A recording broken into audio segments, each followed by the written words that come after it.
E aí, empacou? Desempaca, vem comigo que eu vou te ajudar a passar nesse conteúdo, passar nessa matéria. Você não está lembrando, você precisa lembrar de pontos importantes. Vamos lá, eu sou o Pedro Renó, professor de História. Tema de hoje, Egito Antigo, das grandes civilizações do mundo antigo. Data da história aí, ó, 3.200 a.C., é muito tempo, até 32 a.C., quando ele passa a ser dominado depois já por Roma, pela República Romana e depois o Império Romano. E a gente divide esse período de 3.200 a 32 a.C. de Antigo Império, Médio Império e Novo Império, certo? É o seguinte, Egito, a importância do Nilo numa civilização, numa região pouco fértil, era preciso ter um Nilo, e ali faz as terras ficarem férteis. O Egito existe muito por conta do desenvolvimento no curso do Nilo, às margens do rio Nilo. E nós inicialmente tínhamos no Egito o Alto Império e o Baixo Império. Mas ele foi unificado para um grande império egípcio quando o Alto Império egípcio vence o Baixo Império numa guerra através de Menes I. Ele passa a unificar as duas coroas egípcias. Existiam duas coroas, se transformaram em apenas uma. O Egito ele também segue o modo de produção asiático, como a gente já falou na Mesopotâmia, que é a centralização do poder nas mãos do Estado. E nesse caso vem através da centralização do faraó. O faraó que também é considerado uma própria entidade religiosa, o representante dos deuses, ou o próprio Deus, a significância de Deus na terra, no mundo terreno. Certo? Então ele manda em tudo, tudo é centralizado pelo Estado. Abaixo do faraó você pode ter outros membros dentro desse conceito, como sacerdotes, escribas, artesãos, comerciantes, camponeses, e depois vem os escravos. Mas primeiro vem a importância do Estado no Egito, através da figura do faraó, a centralização. O faraó é o Egito. A economia do Egito era agropastoril.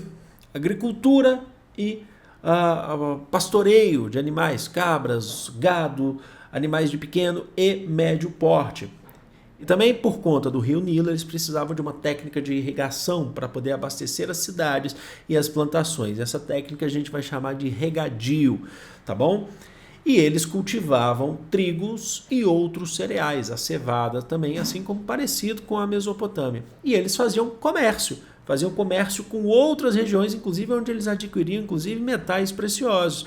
Faziam comércio com outras regiões, incluindo a Mesopotâmia. A religião egípcia era politeísta. Existia o panteão egípcio, ele é gigantesco, gente, ele é imenso, vários deuses. Aqui no canal, inclusive, a gente tem vídeo falando sobre o mito da criação do Egito, mas são vários deuses advindos da natureza. Cada deus representa uma força da natureza ou uma força espiritual. Dá para destacar aqui Anubis, que é o deus da mumificação, que é aquele deus chacal, mas dá para destacar também Ra, que é o deus sol, o deus da criação. Dá para destacar também, a gente está destacando na verdade, Osíris, deus da morte, é o deus do outro mundo, que é muito importante.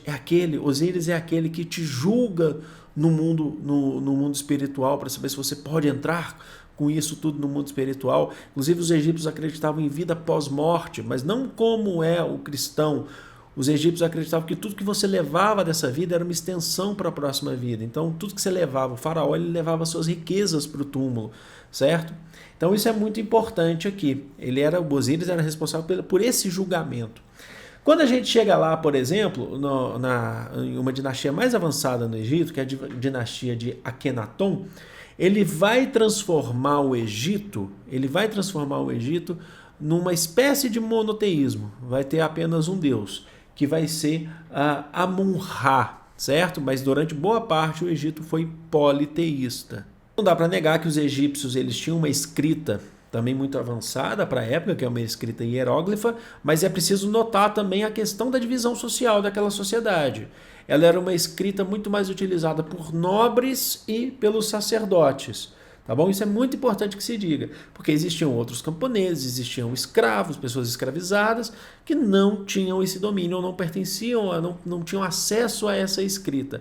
Isso é muito importante de se destacar, porque existia uma divisão social muito grande no Egito, tá bom?